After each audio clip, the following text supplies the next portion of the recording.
दोस्तों, आज one question वाली सीरीज में आपका स्वागत है, जिसमें आज हम एक क्वेश्चन को सीखेंगे और उस क्वेश्चन से संबंधित जितने कॉन्सेप्ट होंगे उनको हम पूरी तरीके से एक क्वेश्चन में क्लियर करने की कोशिश करेंगे। जैसा कि आपको क्वेश्चन साइड में दिखेगा कार्नर में, और क्वेश्चन को हम यहाँ पे सॉल्व करेंगे। क्वेश्चन क्या है, मान लीजिए एक्स क्या है, 4 अंकों की छोटी संख्या है।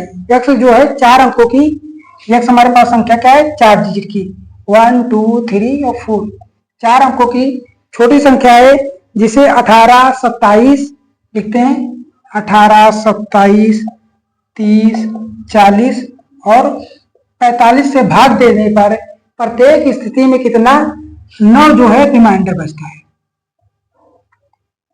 9 जो है रिमाइंडर बचता है। तो कह रहा है जब यक्स को 37 से भाग देंगे तब कितना रिमाइंडर बचेगा, तब हमारे पास कितना रिमाइंडर बचेगा, ये ज्ञात करना है।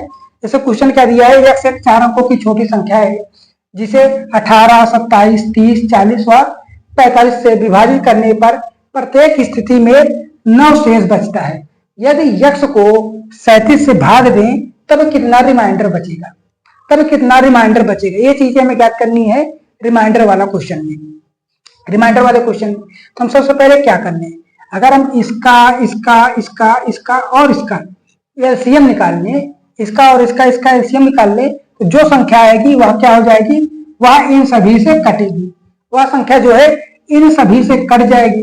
निकालते हैं एलसीएम। एलसीएम बोले क्या, संख्या बोलते हैं।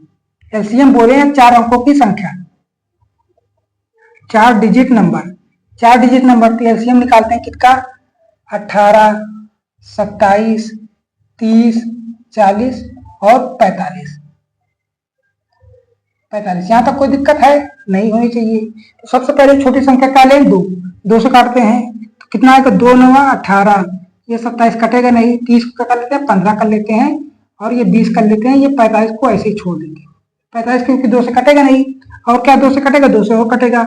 ये 9 ऐसे आएगा, 27 ऐसे आएगा, 15 भी ऐसे उतर आएगा, ये 10 आ जाएगा, ये 45 आ गया। फिर 2 से काट दीजिए, ये 9 ऐसे आएगा, 27 ऐसे आ जाएगा, ये 15 ऐसे आ जाएगा, और ये 5 और ये क्या आ जाएगा, 45 ऐसे रहने दीजिए। क्या है, 45 को ऐसे ही रहने दीजिए। अब किससे काटे हैं, 3 से काटते हैं। 3 3 का 9, 3 9 27, 3 5 15, 5 है कम, 5 को ऐसे रहने दीजिए और 45 को 15 से कर दीजिए।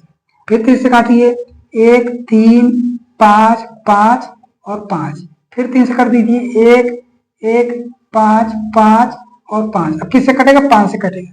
अब 5 से इसके कटने के बाद क्या आ जाएगा, सब में 1 1 आ जाएगा, 1 1 1 1। अब कुछ चीज कटने लायक तो है नहीं, तो एलसीएम क्या होगा, इतनी जितनी संख्याएं हैं सबका मल्टीपल होगा। जितनी भी संख्याएं हैं सबका मल्टीपल होगा। तो एलसीएम में क्या आएगा, 2 दूनी 4 दूनी 8, 8 नहीं फिर 4 ही लेते हैं, 2 दूना 4, कितना लेते हैं 4, और 5 दूना 10, इसका एलसीएम कितना 10 आ गया। अब इसका 9 3 3 का 9 3 27 प्लस 27। अब 27 चौका कितना होगा दोस्तों, 27 चौका कितना होगा, 7 चौका 28, हासिल लगा 2, 7 दूनी 4 दूनी 8 2 10, 108, और बाकी 10 में मल्टीपल है, मतलब इतना होगा। तो 4 डिजिट की छोटी संख्या तो यही होगी, 4 डिजिट की यही तो छोटी संख्या होगी जो इससे और इससे कट जाएगी। कितना एलसीएम आया, 10 80 आया है। ये पूरा कट जाएगा, लेकिन हमें रिमाइंडर बचाना है। कितना रिमाइंडर बचाना है, 9 बचाना है। संख्या में अगर हम 9 जोड़ दें तो हमारे पास टोटल संख्या है कि 10 89। यही तो संख्या है जिसको 18 27 30 40 और 45 से डिवाइड करने पर प्रत्येक स्थिति में 9 शेष बचेगा। आप 18 से भाग दे दीजिए, 18 कितना है, 9 है, तो आप देखेंगे कितना शेष बचेगा। 18 से भाग देंगे, 18 8 108, कितना होगा, 18 5 90, 18 छक्का 108, 108 हो गया। 9 तो शेष बच गया ना, 9 तो शेष ही बच गया, बाकी कोई दिक्कत तो है नहीं। अब क्या हो गया, ये हमारे पास संख्या आ गई। अब कह रहा संख्या को यक्स से भाग 37 से भाग देते हैं। संख्या कितनी है, 10 89 को 37 से भाग दे देना है और ज्ञात करना है कितना रिमाइंडर बचेगा। तो 37 दूनी 2 बार ले जाइए, 37 दूनी कितना आएगा, 7 दूनी 14, 6 दूनी 3 दूनी 6 1 7, 74 आ गया। ये 4 3 और ये 9 वगैरह ऐसे। अब कितनी बार ले जाए, हम 10 बार ले जाएंगे तो 370 आएगा, और 370 क्या है, 37 कम करेंगे तो 49 से कम ही आएगा। तो कितनी बार ले जाते हैं, 9 बार ले जाते हैं। 9 सते 63, हासिल लगा कितना दोस्तों, 6, हासिल 6 बच गया है। 9 18 9 3 27, 27 6 कितना हो जाएगा, 33 हो जाएगा। कितना हो जाएगा, 33 हो जाएगा। कितना आ गया, ये 6 आ गया, 1 आ गया, तो कट गया। तो आप कह सकते हैं कि हमारा जो रिमाइंडर है वो 16 आया है।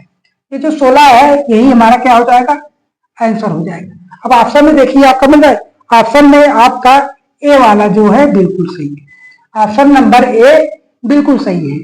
तो दोस्तों आज आपको एक क्वेश्चन वाले सीरीज में कैसा लगा मेरे समझाने का तरीका, अगर समझ में आ गया है तो बहुत ही अच्छी बात है। ये चीजें बताने के लिए मैंने बताया कि एलसीएम कैसे निकालना है, क्या ये गुणनखंड से एलसीएम कैसे निकालना है, ये चीजें सीख लिए।